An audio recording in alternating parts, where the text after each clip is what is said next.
রামকৃষ্ণ পরমহংসদেব ও ঈশ্বরচন্দ্র বিদ্যাসাগরের সাক্ষাৎ। দিনটা ছিল 5ই আগস্ট 1882। সেদিন অ্যাপয়েন্টমেন্ট মতো বিদ্যাসাগরের বাড়িতে হাজির রামকৃষ্ণ পরমহংসদেব।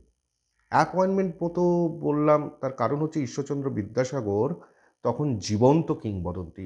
কলকাতার বাইরে থেকে বহু মানুষ কলকাতা এলে কালীঘাটের মন্দির যেমন দেখতে যেতেন, তেমনই দেখতে যেতেন বিদ্যাসাগরকে। রীতিমতো তার অ্যাপয়েন্টমেন্ট নিয়ে দেখা করতে হতো। আর অ্যাপয়েন্টমেন্ট করে দিয়েছিলেন শ্রীম। কারণ বিদ্যাসাগরের প্রতিষ্ঠিত মেট্রোপলিটন ইনস্টিটিউশনের হেডমাস্টার ছিলেন কথামৃতকার মহেন্দ্রনাথ গুপ্ত। রামকৃষ্ণের জন্য অ্যাপয়েন্টমেন্ট চাইলে বিদ্যাসাগর মহাশয়ের প্রশ্ন ছিল, কেমন পরমহংস? তিনি কি গেরুয়া পরে থাকেন?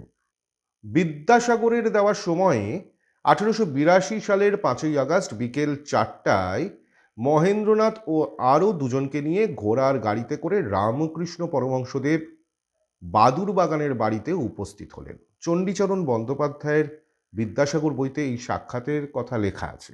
বিদ্যাসাগরের মৃত্যুর 4 বছরের মধ্যে 1895 সালে প্রকাশিত হয় এই বই। সেখানে লেখা হচ্ছে, পরমহংস আসিবামাত্র বিদ্যাসাগর মহাশয় তাহাকে সমাদরে গ্রহণ করিবার জন্য অগ্রসর হইবেন, অমনি পরমহংস বিদ্যাসাগর সমীপে গৃহতলে উপবিষ্ট হইয়া বলিলেন, খানা ডোবা খাল বিল পার হইয়া এইবার সাগরে আসিয়া পড়িলাম।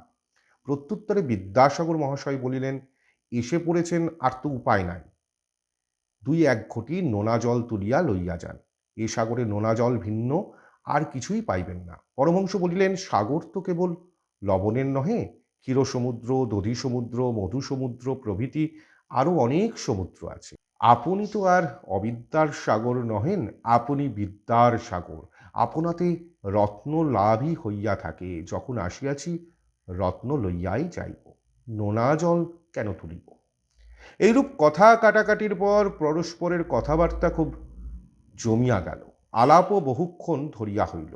নিকটস্থ সকলে সে আলাপে পরম তৃপ্তি অনুভব করিলেন। শ্রীম মানে মহেন্দ্রনাথ গুপ্ত এই সাক্ষাতের কথা লিখেছেন তার রামকৃষ্ণ কথামৃত বইতে। রামকৃষ্ণ মৃত্যুর 22 বছর এবং বিদ্যাসাগরের মৃত্যুর 17 বছর পর 1908 সালে এই বইয়ের 3য় খণ্ড প্রকাশিত হয়, যার প্রথমেই বিদ্যাসাগরের সঙ্গে রামকৃষ্ণের সাক্ষাতের দীর্ঘ বিবরণ আছে। বিদ্যাসাগরের সঙ্গে সাক্ষাতের পর রামকৃষ্ণ ভাবাবিষ্ট হলেন এবং কিছুক্ষণ ভাবে দাঁড়িয়ে থাকলেন। তার সংবরণ করবার জন্য মধ্যে মধ্যে বলছেন, জল খাবো। বিদ্যাসাগর ব্যস্ত হয়ে জল দিতে বললেন। বর্ধমান থেকে আসা মিষ্টিও খেতে দিলেন। বিদ্যাসাগরের প্রতি রামকৃষ্ণের আসলে প্রচণ্ড আগ্রহ ছিল। তিনি বিদ্যাসাগরের পাণ্ডিত্য এবং লৌকিতকর নানা কাজ সম্পর্কে অনেকের মুখ থেকে শুনেছিলেন। অবশ্য যে আরেকটি কারণে রামকৃষ্ণ বিদ্যাসাগরের সঙ্গে দেখা করতে এসেছিলেন তা হলো বিদ্যাসাগরকে দক্ষিণেশ্বরের মন্দিরে আমন্ত্রণ জানানো। রামকৃষ্ণ সেদিন বিদ্যাসাগরের বাড়িতে 5 ঘন্টা ছিলেন। প্রায় পুরো সময় তিনি কথা বলেছেন, বিদ্যাসাগর শুনে গিয়েছেন, কথা খরচ তিনি করেননি। শেষে ঈশ্বর প্রশ্নে বিদ্যাসাগরকে রামকৃষ্ণ সরাসরি জিজ্ঞাসা করলেন, আচ্ছা তোমার কি ভাব? বিদ্যাসাগর প্রশ্নটা এড়িয়ে গিয়ে বললেন, আচ্ছা সে কথা আপনাকে একলা একলা একদিন বলবো। যাওয়ার সময় হলে রামকৃষ্ণ আসল কথাটি পারলেন। বিদ্যাসাগরকে এবার আপনি করে সম্বোধন করে বললেন, একবার বাগান দেখতে যাবেন? রাসমণির বাগান, ভারী চমৎকার জায়গা। লক্ষণীয় যে তিনি দক্ষিণেশ্বরের মন্দিরে যাওয়ার আমন্ত্রণ জানাচ্ছেন না, রাসমণির বাগানে যেতে বলছেন, যেখানে দক্ষিণেশ্বরের মন্দির। কারণ বিদ্যাসাগর কোনো মন্দিরে যান না, পুজো আর্চা করেন না, উদার হস্তে দান দক্ষিণার জন্য বিখ্যাত হলেও ধর্মীয় প্রতিষ্ঠানে 1 পয়সাও দেন না। এসব হয়তো রামকৃষ্ণ পরমহংসের জানা ছিল। রামকৃষ্ণের অনুরোধের জবাবে সৌজন্যের খাতিরে বিদ্যাসাগর বললেন, যাব বই কি, আপনি এলেন আর আমি যাব না? রামকৃষ্ণ সিঁড়ি দিয়ে নামার সময় বিদ্যাসাগর আগে আগে বাতি দেখিয়ে নিয়ে গেলেন। এক ফাঁকে মহেন্দ্রনাথকে মৃদুস্বরে জিজ্ঞাসা করলেন, গাড়ি ভাড়া দিয়ে দেবেন কিনা? উত্তরে মহেন্দ্রনাথ জানালেন, সে ব্যবস্থা হয়ে গেছে। শ্রীম জানাচ্ছেন, রামকৃষ্ণ গাড়িতে ওঠার পর বিদ্যাসাগর ও অন্যান্য সকলে ঠাকুরকে প্রণাম করেন।